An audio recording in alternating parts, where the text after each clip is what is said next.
বাবা আর মেয়ে একসাথে বসে ভাত খাচ্ছে। হঠাৎ বাবা তার বউকে ডাক দিল, ডেকে বললো আমার জন্য কটা খাবার নিয়ে আসো। বউ বললো ঠিক আছে আমি নিয়ে আসতেছি। পরবর্তীতে দেখে না বউ পাতিলের গোড়া উল্টিয়ে দেখে যে কটা ভাত আছে কটা তো আমাকে হবে না। বউ চিন্তায় পড়ে গেছে। তারপর যাই হোক এই খাবারগুলো নিয়ে গেল, নিয়ে স্বামীকে দেখেন না খাবারগুলো দিয়ে দিচ্ছে। এক চামচ দিল, এ দেখেন আরও এক চামচ দিল। তারপর দেখেন তরকারির পাতিলটা থেকে তরকারি দিচ্ছে, এদের এক চামচ তরকারি দিল, আরও এক চামচ তরকারি দিল। তারপর মেয়েটা বলল মা আমাকে ভাত দাও। মেয়ের মা বলছে আচ্ছা ঠিক আছে দিতেছি, দাঁড়াও বাবু।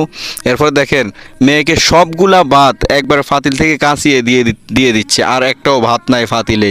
এখন মা কি খাবে মনে মনে চিন্তা করতেছে। তারপর দেখেন না মেয়েটা অবাক চোখে তাকিয়ে রয়েছে মায়ের দিকে।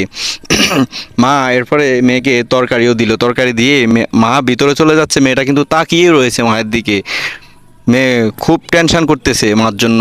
পরবর্তীতে মেয়ে উঠে গেল মায়ের কাছে, দেখেন মেয়ে দেখতেছে মা ক্ষুধার যন্ত্রণায় ছটফট করতেছে আর পানি খাইতেছে দেখেন না। পরবর্তীতে এই মেয়েটা দৌড়ে চলে গেল ভাতের প্লেটের কাছে। পরবর্তীতে ভাতের প্লেটটা নিয়ে মার কাছে যাচ্ছে আর মাকে বলছে মা আমি খাবো না, আমি খাবো না। মা বলল কেন, কি হয়েছে? বাচ্চাটা বলছে আমার ক্ষুধা নেই, আমার পেট ভরে গেছে, আমি আর খাবো না। মা বললো আচ্ছা ঠিক আছে যা। এরপর দেখেন না মা খুব তৃপ্তি সহকারে খাবারগুলো নিজে খেয়ে নিচ্ছে। এর নাম হচ্ছে মা।